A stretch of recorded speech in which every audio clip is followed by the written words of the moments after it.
Hi, everyone. Welcome back to the Lifestyle PA. I'm Beth, physician assistant, registered dietitian, and board certified in lifestyle medicine. And I'm so excited to be here with you today. On this show, we cut through the noise to bring you the science backed insights you need to thrive, especially as a woman over 35, navigating the unique shifts of perimenopause and beyond. Today, we're talking about a topic that is often misunderstood: carbohydrates. Yep, the C word that so many diet fads love to demonize. And I want to set the record straight because carbs aren't the enemy.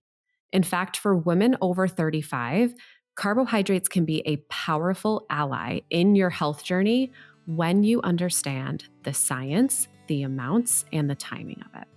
So, grab your iced coffee or your matcha or your lemon water or throw your headphones in and take a quick walk with me, and let's dive in. Welcome to the Lifestyle PA podcast, where we talk about all things women's health and lifestyle to help you become the healthiest and happiest version of yourself. Okay, so let's start by busting a major myth here. Carbohydrates are not the enemy of weight loss, energy, or balanced hormones. In fact, they are one of your body's primary sources of energy. Carbs provide glucose, which fuels your brain, your muscles, and even your reproductive hormones. And as we hit our mid 30s and enter perimenopause, the right kind of carbs can support everything from your workouts to your sleep to your mood. A lot of women that I work with come to me saying, I've cut carbs to lose weight, but I feel hangry, super tired, and moody all the time. Here's why. When you eliminate carbs too aggressively, your body struggles to produce enough serotonin and dopamine, those feel good neurotransmitters that help with mood and sleep. One study in the Journal of Affective Disorders showed that low carb diets can actually worsen mood symptoms, especially in women. Shocker. Additionally, carbs help to manage the stress hormone cortisol.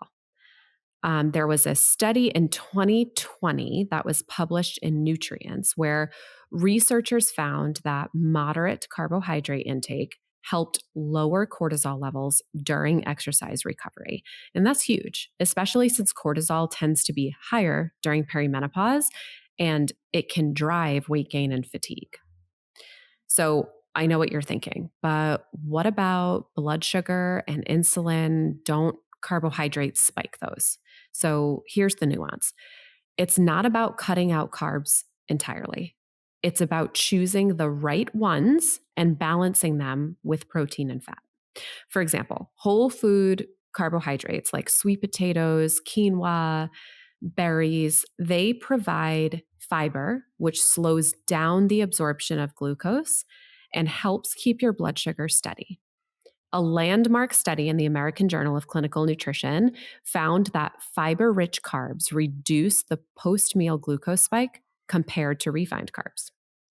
Plus, carbohydrates paired with protein or healthy fats slow the digestion and stabilize energy.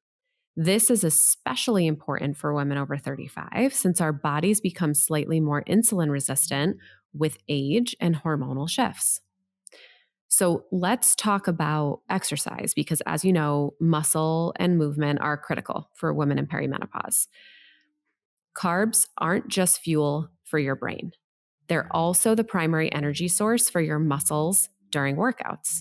In fact, studies show that glycogen, the storage form of carbohydrates in your muscles, is essential for sustaining strength training and high intensity exercise.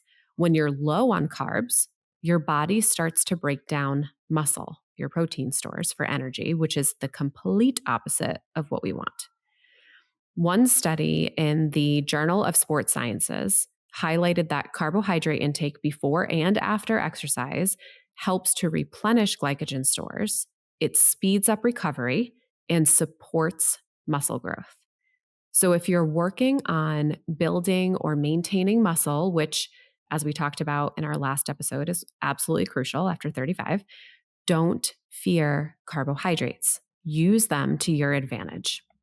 It is all about the amount and the timing. So this is where things get personalized and empowering because it's not about cutting them out. We just have to figure out the timing and amount that works for you. So generally, here is what I recommend for women over 35.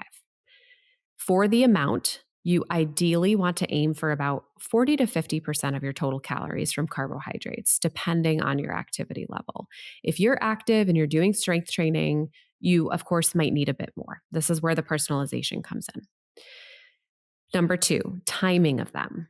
Focus on including carbohydrates around your workout. So before for a little bit of fuel and after for the recovery phase. Think a small serving of oatmeal, a quarter of like your morning protein smoothie, or fruit like half a banana or half a cup of chocolate milk right before exercise, like 15 to 30 minutes before. And then follow it with a balanced meal with carbs, protein, veggies, healthy fat afterwards. Number 3, the quality of carbohydrates. So you want to prioritize whole food, fiber rich carbs like quinoa, beans, starchy vegetables, and fruit. Limit the refined grains and added sugars. Those are the ones that are going to spike your blood sugar. Number 4, listen to your body. Your energy, sleep, and mood are such great indicators. If you're feeling sluggish, irritable, or craving sugar, it might be a sign you're not getting enough quality carbs. So let's also touch on stress for a minute because let's be real, we are juggling a lot as high achieving women. During perimenopause, cortisol tends to be elevated. And if you're under eating carbs, your body then perceives that as a stressor. This can lead to more cortisol production, poor sleep, and then even muscle loss.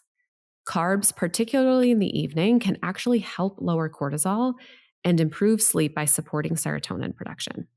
One study in the American Journal of Clinical Nutrition found that a moderate carb dinner helped to improve sleep quality in women compared to low carb meals. So instead of seeing carbs as the villain, think of them as a tool to support your hormonal balance, especially when you're managing stress. So as always, let's make this actionable, right? Because I know you're busy and you just want real world effective strategies. So start by trying to build balanced meals. Include a quality carb, a protein, and a healthy fat at each meal. Then prioritize carbohydrates around your activity. So think of that like half a banana or small sweet potato if you're an afternoon person before exercise, and then getting that balanced meal in after. Also, evening carbohydrates can really help sleep. So, a small portion of quinoa or a slice of whole grain bread with dinner can be a game changer. Watch your fiber. It truly makes a huge difference when you aim for that 25 to 35 grams of daily fiber to stabilize those blood sugars. And then, of course, I'm anti-extreme. You want to avoid the extremes. Very low carb diets, they might work short term, but talk to anyone who's tried them because years later, they've gained more weight. So they're usually not sustainable, and especially for women over 35. So if you take one thing from today's episode, let it be this: carbs are not the enemy. They're a crucial macronutrient that can support your metabolism, hormones, and overall health as you move through perimenopause and beyond. By focusing on the quality, the amount, and the timing of them, you can harness their power to fuel your workouts, support your mood, and keep your body energized. And as always, remember, you don't have to figure this out alone. If you are ready for a personalized plan through my signature coaching program, send me a message over on Instagram at the_lifestyle_PA, and let's just have a conversation to see if you'd be a great fit. I would love to help you create a personalized plan that fits your life and your body's unique needs.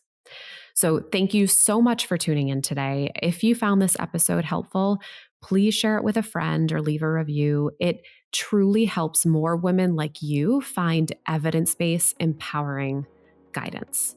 And don't forget to connect with me on Instagram, where I share tips and insights to keep you feeling your best.